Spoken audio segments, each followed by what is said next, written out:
Guys, did you know I had a violin? Look at it. Isn't it beautiful? Let me tell you a story. This was a massive impulse buy because I always wanted a violin and I never had one. And then I was like, hey Mom, while we're out, this was like 3 years ago, while we're out, can we just stop at that local music store? I just want to like see what the prices are. So we went and I walked out with this. Let's try to hold it like I actually know what I'm doing.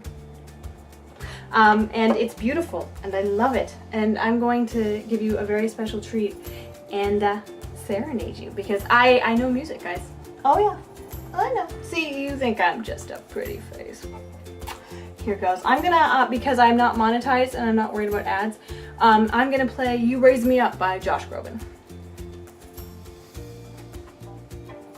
How does that song go?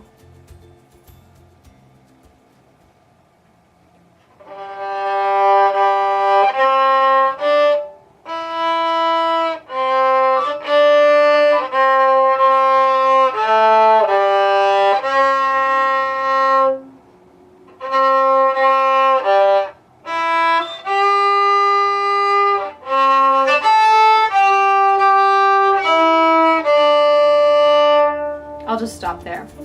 See, when I was holding it, you could think that I was good at it, and I'm not. This is actually kind of shameful to play for you, but my point is, don't believe everything you see. Seriously though, that actually was not the worst I've played. I have played worse, but I have owned this thing for 3 years, and I have played it maybe 20 times total. I have no lessons. I refuse to take lessons because I know I'm terrible and I'm pretty happy with it. But every time I pick this thing up, I think, oh, today I'm going to be naturally talented. Like suddenly I just woke up and be like, aha, I'm a musical genius now. And guess what? It doesn't happen like that. Much to my chagrin. I just realized I may have blown the microphone on my camera. I hope not, because I don't have my other microphone set up because I couldn't find batteries. So we're going with the assumption that I'm not going to have closed caption all of this video. I should make it short just in case.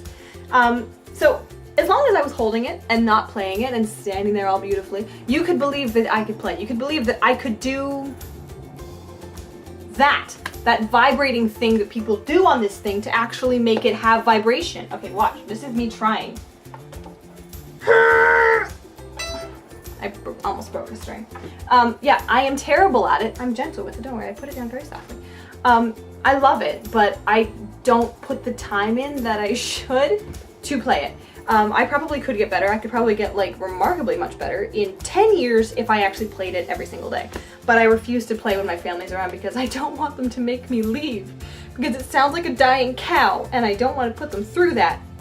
So after I'm done with this video, I'm actually going to try playing Oh Holy Night because I want to play for Christmas. Not for anyone, I just want to play for myself for Christmas.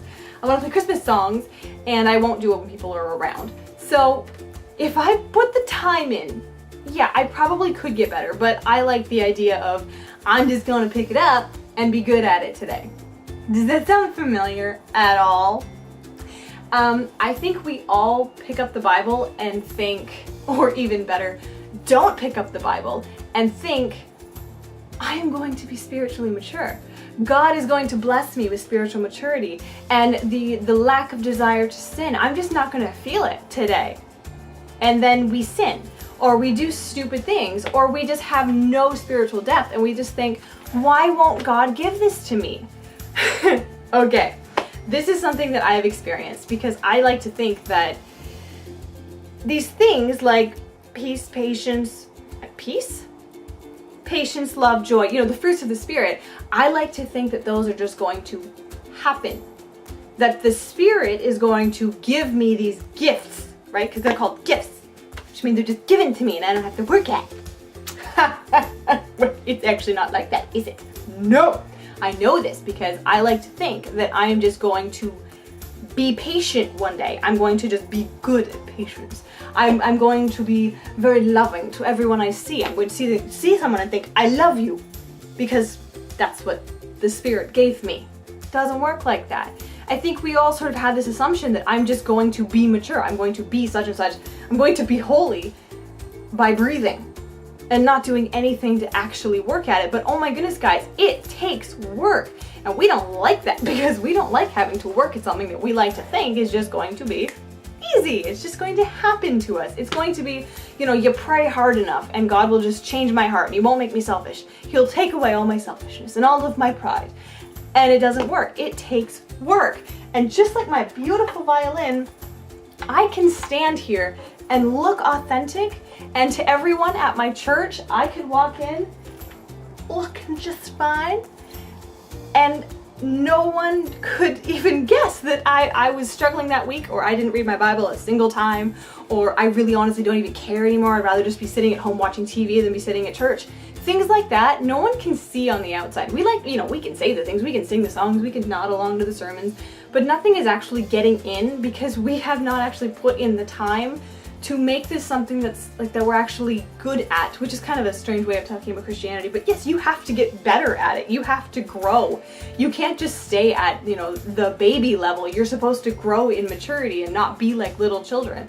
And that's cool though, because the last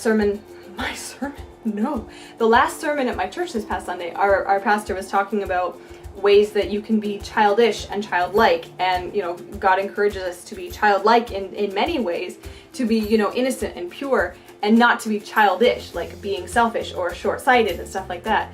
And so many people will just sit at the childish level and never actually mature and grow, and that's not what God wants from us. He doesn't want us to stay really in any ways, stay at the same level. He wants us to grow and mature, get better at the gifts he's given us, which is, I'm talking about talents, not, patience, which is the gift I want. God has given us all the tools we need to grow. I mean, he has given us a connection to him, and it's said in the Bible, if you ask for wisdom, he will give it. Like, he doesn't want us to be childish. He wants us to be mature but childlike. And he's given us a connection to him to ask for these things. He's given us his word, which contains so much information that we just take for granted. We just think it's story, laws, boring, and it's not. It's so full of rich information that will help you grow as a Christian, and that's so important. And also, if you ask, like I said, if you ask for it, God will give it to you. I had been praying. I have a journal that I write my prayers out in now. Not every single prayer, but like at night I will try to grab my Bible, grab my notebook, and I will write down a prayer or two. And I've never written down 2 prayers. Why am I lying? I will write down a prayer. Maybe if I talk slower, I'll stop lying. And I was asking several times I want God's spirit in me, and I don't want my spirit in the sense of I don't want my selfishness, my short-sightedness. I want his view kind of thing. And it was amazing how much more I learned after asking that, because I had a desire for more information, more wisdom, and he gave it. And I think we think that we shouldn't bother asking because God's not just gonna give us wisdom. No, he doesn't, but he gives us a desire for it, I think. He gives us a different perspective. And in that, you will learn, you will mature. So don't be like me and go out and buy a violin and then not play it enough to actually make that purchase worthwhile. Do better than Tracy. Don't be like Tracy. That's my new slogan. Don't be like Tracy.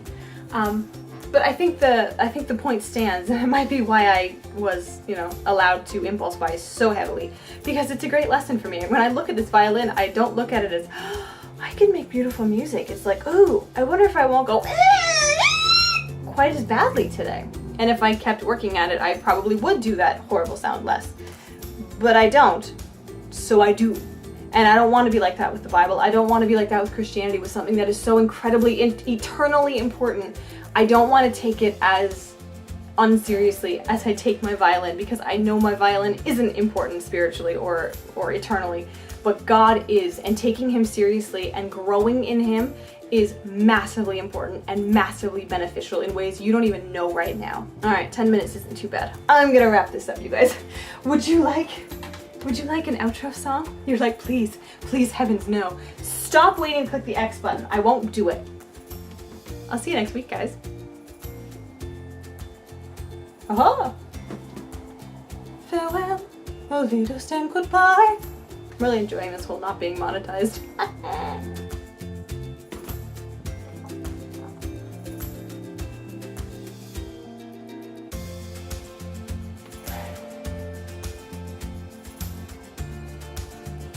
trying so hard to look legit for a thumbnail. One can't fake what one is not authentic at.